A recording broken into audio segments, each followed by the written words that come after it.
One of my favorite people that I never got to meet, Zig Ziglar, used to preach in all of his business coaching. He'd say, don't take your best self into the workplace and then just bring dregs home to your family.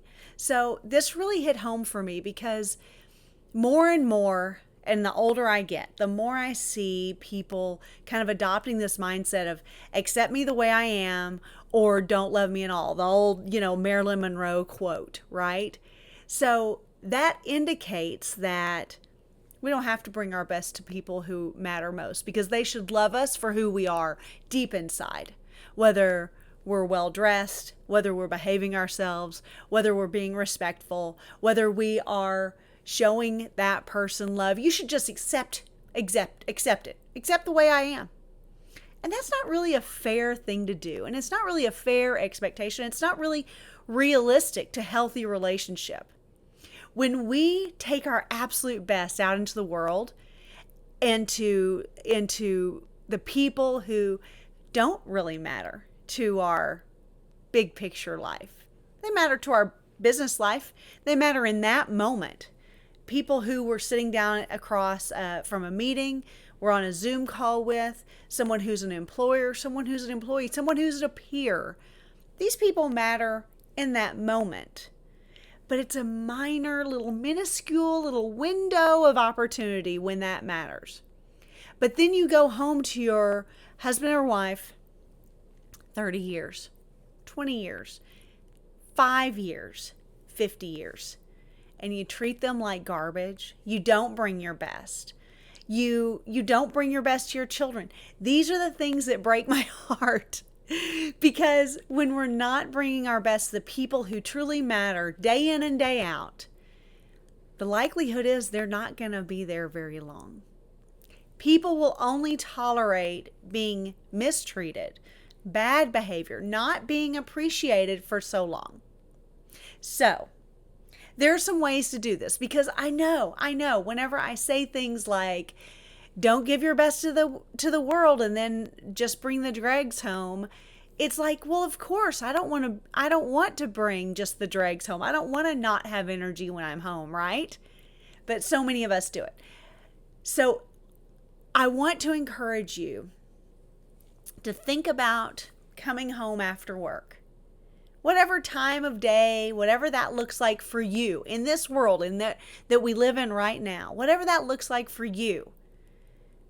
Walk into it like you're walking into a big meeting. Like you're walking into a meeting that may just determine how the next 5 years of your life work, right?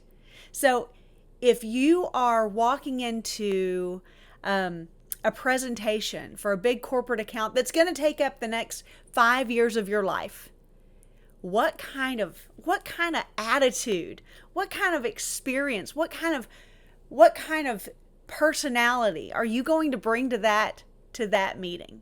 This is determining the next 5 years of your life.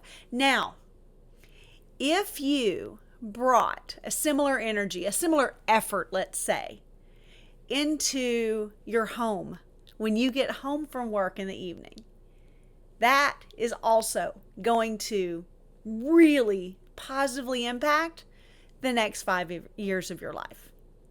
So, if we can surround ourselves purposefully with giving energy to the people who really matter, it's going to matter to them and to you, to the rest of your life. So, let me stop you right there. I know that in your brain you're going, that sounds exhausting. So not only do I have to bring my absolute best at work, I have to bring my absolute best all the time and be on at home. That doesn't sound fun, does it? No, but there are ways that we can do this without it being another job to come home to our palace, to our sanctuary, to the people who love us no matter what, right? So, number one, I encourage you to exercise. Even if this means walking around the block after dinner, preferably together with someone that you love, it's a way of building confidence, of feeling better, looking better, and having more energy. See, the funny thing about exercise is the more that you do, the more you are able to and want to do.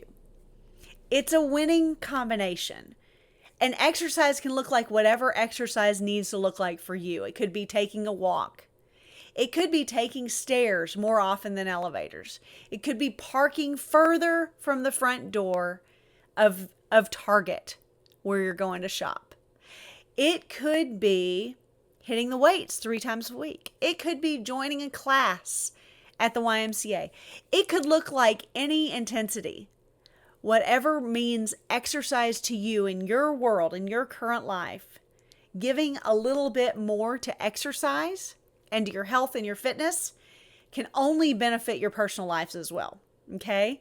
Number 2, focus on being well dressed. There were studies done. So back in the earlier days before me, let's say my parents' generation, they had dances that were Sadie Hawkins.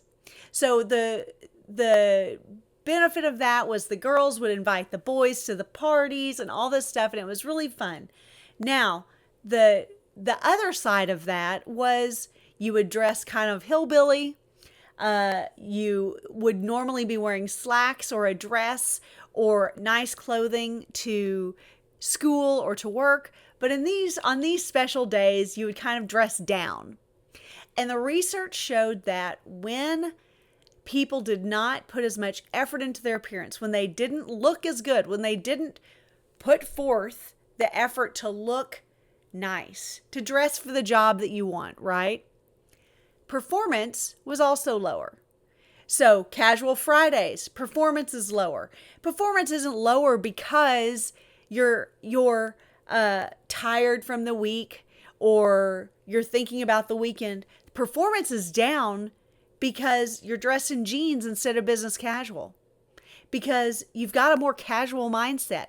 That fit affects your thinking.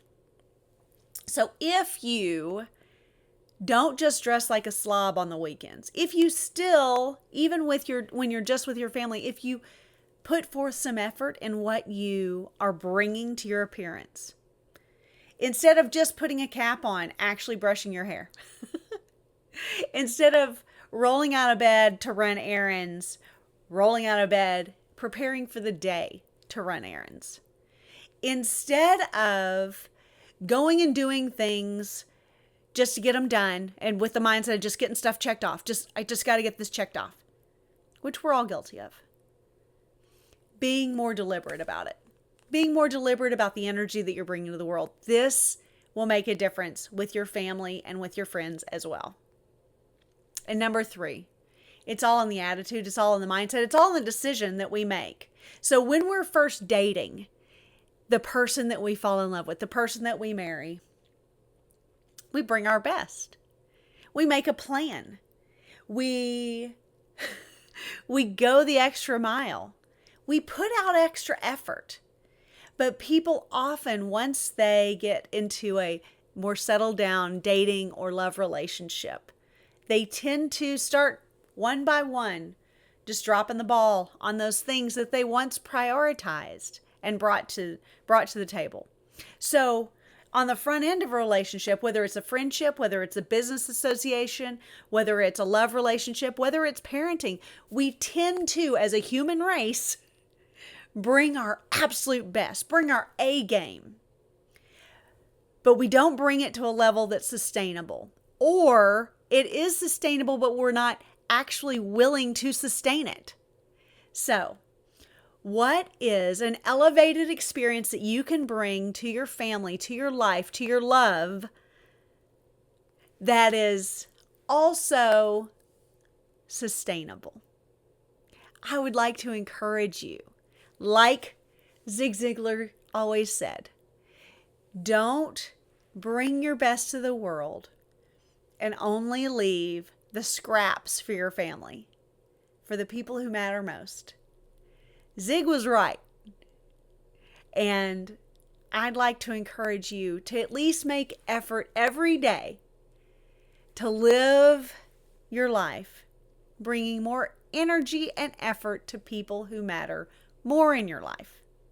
just like if you were walking into that big business meeting that could determine the next 5 years. Today could determine your relationships with those who matter most to you for the next 5 years as well. It's just something to think about. And I hope that this encourages you today and every day. If you would like to get on a call with me, I do life curation calls and I would love to help. I would love it if you find yourself struggling with what you want to do with the rest of your life. Maybe you're 40, 45, 50, 55, and you still don't really know what you want to do when you grow up, so to speak. If you're going through a life change and you want a better ticket through this change, I'm your girl. The link is in the description box down below. Usually 1 or 2 hours of a great conversation can go a long way in giving you some tools, tips, tricks, and some real actionable advice to move on through this tricky phase of life.